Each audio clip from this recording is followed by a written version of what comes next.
Good morning. This is KELOLAND on the go with all you need to know in news and weather as you start your day. For the second time in as many days, there was a possible incident at the South Dakota State Penitentiary. Our KELOLAND news crew was able to capture this video from the scene Thursday night. One person was seen with a gas mask near the main entrance. Another person was seen with a riot-style shield. This is a developing story. Stay with KELOLAND News on air and online for updates as they become available. Scott Schlegel works as a correctional officer at the South Dakota State Penitentiary and says an inmate was refusing to go back to his cell on Wednesday because he was protesting a lack of access to tablets and phones. So the inmate was getting cuffed, and that's when, according to Schlegel, an assault took place. South Dakota Governor Kristi Noem also says tablets are the reason for what Secretary of Corrections Kelly Wasko described as a disturbance. Do you feel safe working at the South Dakota State Penitentiary? Jameson I do, but the Hill I don't. Jameson is easier to lock down than the Hill.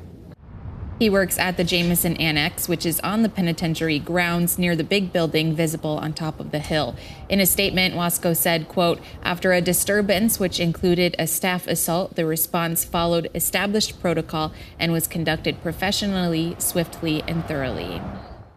The incident at the prison has many people thinking back to previous riots and unrest. In 1980, KELOLAND News was invited inside prison walls as 325 inmates took over a cell block, refusing to return to their cells. They listed 24 grievances, including food and medical care.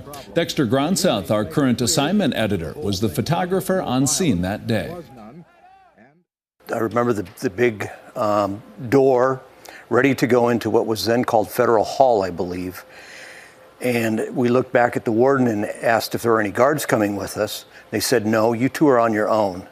Gronseth was also on scene in 1993 when a prison yard riot broke out involving over 200 inmates who damaged property and started fires. KELOLAND News was invited inside prison walls that time as well to document inmates surrendering and being inspected. Now let's get a check on our weather with meteorologist Scott Munt. Good morning, Scott. Are we going to have a good Easter weekend? Well, it looks like it may get a little wet here and there. Some wintry mix is in the forecast as we do go through your day tomorrow, especially on Sunday and even leading into Monday. A chance to see some rain and some snow. Accumulating snow is possible across western South Dakota. In the meantime, today, mostly cloudy. We could have periods of sunshine. Temperatures today will reach the 40s and 50s, and it will be windy, especially into central and western South Dakota. We'll have stronger north to northwest winds. More details on your KELOLAND live Doppler forecast coming up. Thank you, Scott. A Sioux Falls soccer coach was in court Thursday charged with possessing child pornography. A judge set James Koima's bond at $500,000 cash only. He's facing 8 child porn charges for allegedly using Snapchat to access images. Police say it's important parents monitor their children's social media activity.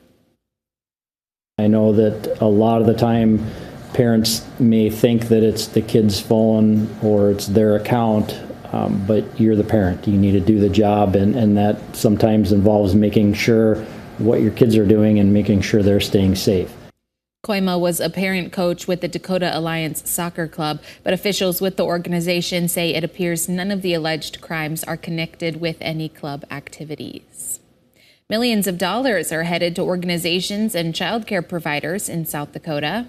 It's a part of Governor Noem's investment plan for child care. The money will help support child care projects such as a planned center in Madison. The executive director of the Lake Area Improvement Corporation says the area is a child care desert. So a couple of years ago, we engaged with a consultant because we really wanted to define that need. So we did a market analysis, and it's no less than 300 slots, additional slots needed here in Madison. The organization received $400,000 total. Over $3.7 million in grant money was awarded among 13 providers and organizations. The road to the Frozen Four runs through Sioux Falls this week with some of college hockey's top teams competing for a spot in St. Paul. Augustana played 4 of the teams in this year's championship field, including a shootout win against the tournament's number 3 overall seed, Denver. Augie's head coach says recruiting is key for the Vikings to become a title contender. We have all the facilities, terrific campus, the community's behind us. Now it's up to us as a staff to bring the right players to Augustana.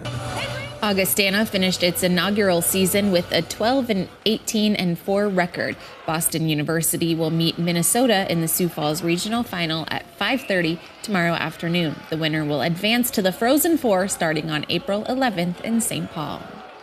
That's a look at some of our top stories. Now let's get one last look at your weather with meteorologist Brian Karstens. Brian? All right, as we look at your weather headed into the Easter holiday weekend, we've got a system today pressing through, but it is moisture starved, so there is some precipitation. And during the overnight period, we ended up with a light mix kind of grazing our northern areas, especially even just north of Aberdeen. So be aware of that, especially if you're traveling into North Dakota today. You'll continue to run into some of those icy patches on the roadways. Temperatures, by and large, we do have some pretty decent numbers. Sioux Falls, at least, back into the middle, maybe upper 50s, just south of Sioux Falls. That wind, I know, has been a little stronger to kick off this Good Friday, but that too should actually idle down a little bit this afternoon in southeast Ketherland. Meanwhile, if you're in western South Dakota, behind the low, it's a north-northwest wind, and at times it's been running close to at least 30 to 40 in our forecast, and that's covering both Pierre and Rapid City. And then the northeast, you're kind of in between, more clouds and reduced temperatures, likely in the lower to middle 40s today. Even Sisseton probably stays in the 30s. Anything on radar this evening looks to be really light, very, very scattered or isolated in nature. I think tomorrow morning will kick off the day dry, East River, but during the Saturday afternoon forecast, there'll be a little bit of a rain-snow combo in western South Dakota. Most of these hourly temperatures are above freezing, though, so tending to side more on the side of rain.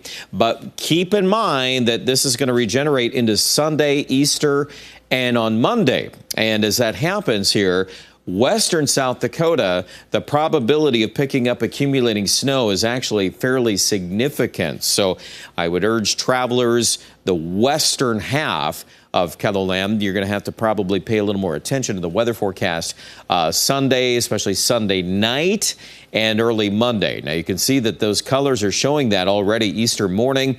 The Sioux Falls area is probably dealing with some intermittent showers, and I think Sioux Falls is going to be way above freezing. Sunday, we're calling for highs well into the middle 40s at least, and even on Monday, temperature-wise in eastern Ketherland, probably still in the 40s. Western Ketherland, that's where it's a little more tricky, and that signature there on Futurecast is definitely more bullish on the total amount of precipitation in western Ketherland. Probably at least a half an inch, possibility of even an inch of water. So even if half of that falls as snow, it would still be enough probably for a few winter weather headlines. So that's kind of our thinking there. This system will pick up moisture in Iowa and then head east into Illinois, and it'll be a bigger rainmaker that direction. There are the chances of even 3 inches of accumulation, and notice they're better than 50-50 in that area painted in orange and red. So we'd like to give you some things to think about as we get into the forecast. It's not out of the question. A few folks in the west could even pick up over 6 inches of snow. More of that into the Rockies, Wyoming, and central and western Colorado. Highs today, 56 Sioux Falls, so that's a nice number to start off the forecast. While we will dip with the numbers in the 40s with that system rolling through, we'll pull out of this days 5 through 7, and I think we'll be off and running into a really mild pattern late next week. I think 70s are probably going to show up at some point. Aberdeen will call for that little bit of a wintry mix this weekend. The numbers on the total amount of water with this, though, are lighter in northeastern South Dakota. Pierre, that's a little bit heavier, and the numbers on Monday near 40. That's really all going to depend on how much snow we start generating, and we have tugged Rapid City into the 30s for highs both Easter Sunday and Monday. So continue to watch for some possible winter weather headlines. Stay up to date on the weather this weekend online at KetherLand.com.